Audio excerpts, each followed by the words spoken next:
uma tentação tanto para crianças quanto para os adultos. São os chocolates que tomam conta das lojas nessa época do ano. Apesar de a Associação Brasileira de Indústria de Chocolate, Cacau, Amendoim, Balas e Derivados, a ABCAB, não ter divulgado a projeção de vendas para 2013, a expectativa dos fabricantes associados é de um aumento de cerca de 30% em relação a 2012. E como nesse domingo, muitas famílias irão se reunir para a troca de ovos de Páscoa, nós continuamos com a nossa entrevistada aqui no estúdio, a nutricionista Cirlete Abreu, para falarmos sobre os benefícios e cuidados do consumo dos chocolates. É bom, Cirlete, a gente sabe, a gente estava falando aí no bloco anterior sobre os peixes, agora chegou a hora dos chocolates. Existem realmente benefícios, porque a gente sabe que tem muitos mitos em volta do chocolate, do que ele faz bem, o que ele faz mal. Quais são realmente os benefícios dele?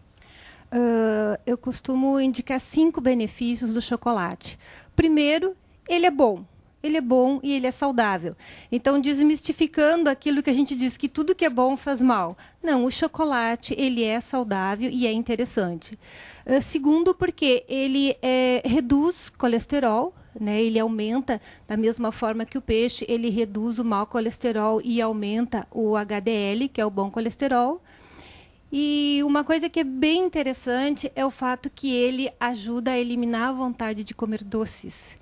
Então, a pessoa que está de dieta, não é interessante tirar totalmente o chocolate, porque ele tem uma substância, que é a feniletilamina, que ele ajuda, que é do grupo das endorfinas, que ele ajuda, então, a tirar essa vontade de comer doce.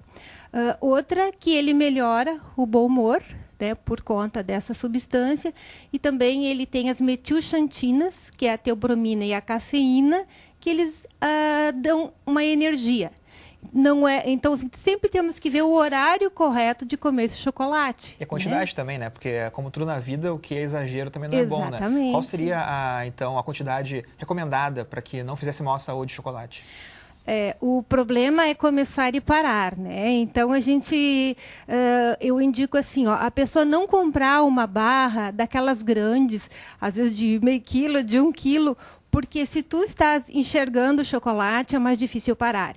Então, já existe no mercado a quantidade ideal por dia, que seria 30 gramas, que seria mais ou menos essa quantidade aqui. A Cirlete trouxe alguns exemplos aqui para mostrar pra gente, E assim é bom, Porque a gente acaba não... Porque geralmente chocolate é assim, A gente, enquanto não vê o fim, a gente não para de comer realmente. E aí, tem influência também em relação ao horário que a gente come esse doce? Quer dizer, se comer de noite já não é tão bom, isso influencia também para a nossa saúde?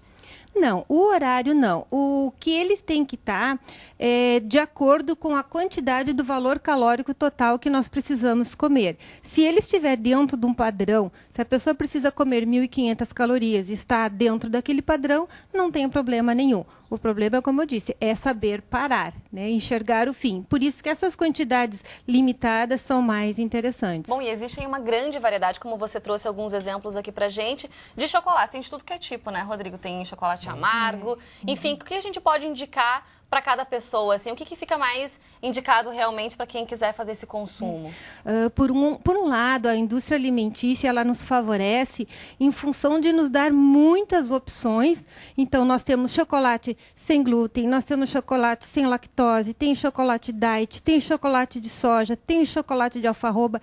Então, ele facilita as pessoas que têm algum problema. A gente tem alguns deles aqui, desses que a senhora está comentando. Por exemplo, esse aqui é um chocolate amargo, que a gente vê ali que diz até 0 de açúcar. Sim, então, o mercado hoje já oferece muita opção, O problema é, na hora de comprar, às vezes a gente fica meio sem saber, porque são tantos itens, são tantos nomes que a gente fica pensando qual é o mais indicado. E as embalagens coloridas também, a pessoa fica meio perdida na hora ali, Tem que ver o que está escrito realmente. A melhor coisa não é olhar a parte da frente, mas é olhar o que tem, são os ingredientes. E como é que se olha ingredientes de qualquer alimento?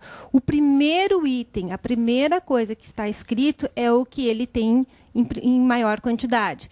Então, por exemplo, se nós pegarmos um chocolate que é amargo ou meio amargo, o primeiro item vai ser a pasta de cacau. Vamos ver se é isso mesmo que ela está falando, que a gente consegue enxergar. Às vezes as letras são bem pequenininhas, a gente nem tem vontade muito de ler, Mas é importante também as pessoas terem cuidado com a questão da diferença entre o light e o diet também, com o chocolate, Tem essa diferença, explica pra gente, Cirlete. Então, as pessoas que estão com controle calórico devem cuidar, porque o diet achamos que é menos calórico, que eu posso comer, então a pessoa compra e come sem aquela culpa. Não, quem está com controle calórico deve preferir o light, apesar de que, às vezes, é melhor a pessoa comer um chocolate normal dentro da quantidade estabelecida do que pegar um light e achar assim, não, como é light, eu posso comer mais. Então, às vezes, dobra ou triplica a quantidade de calorias por conta de ser light, então come sem culpa. Então, é interessante essa questão do diet e light. O light ele tem 25% menos de calorias em relação ao normal, mas sempre dentro das 30 gramas, que é fininho, né, um pedacinho pequenininho, por dia. E é interessante também que hoje em dia, por exemplo, se for ver no supermercado, naquela ala também de produtos diabéticos, por exemplo, né, de diets no caso, né, hoje em dia tem muito mais também variedades, né, o chocolate mesmo. Então, dá para dizer que o chocolate também, a pessoa que tem diabetes, por exemplo, pode não esquecer totalmente o chocolate, pode procurar esse tipo de produto? Sim, o chocolate hoje ele é até indicado para prevenção de diabetes, por conta daquilo que a gente comentou no início. Ele tira a vontade de comer doce. Então, um pequeno pedaço dentro de uma dieta diária é indicado.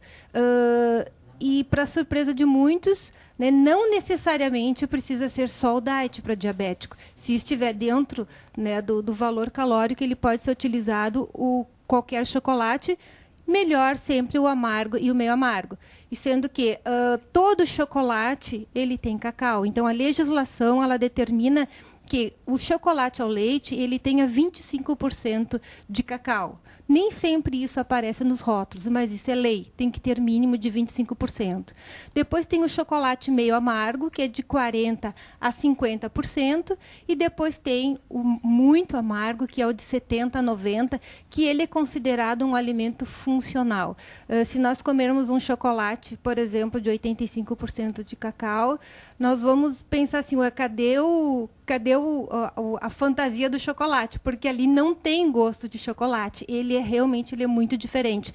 Então, o gosto ele vai muito pela massa, a manteiga de cacau e também pela adição de açúcar. Que daí cada empresa tem o seu segredo, ou coloca nozes, ou coloca alguma pasta de alguma fruta para mudar um pouquinho o gosto. Bom, lembrando aí para as pessoas também não exagerarem nessa época que a gente costuma ganhar muitos chocolates. Bom, Sirlete, muito obrigada pela tua presença, pelas informações, uma boa Páscoa. Eu que agradeço. Só peço para que as mães que derem muito chocolate para as crianças, que pelo menos guardem os ninhos e que vão dando aos pouquinhos durante os dias. Não deixem à vontade, porque pode ter problema de diarreia ou alguma intolerância. Bom, como a gente disse, o equilíbrio aí é fundamental. Obrigada, Sirlete, mais uma vez.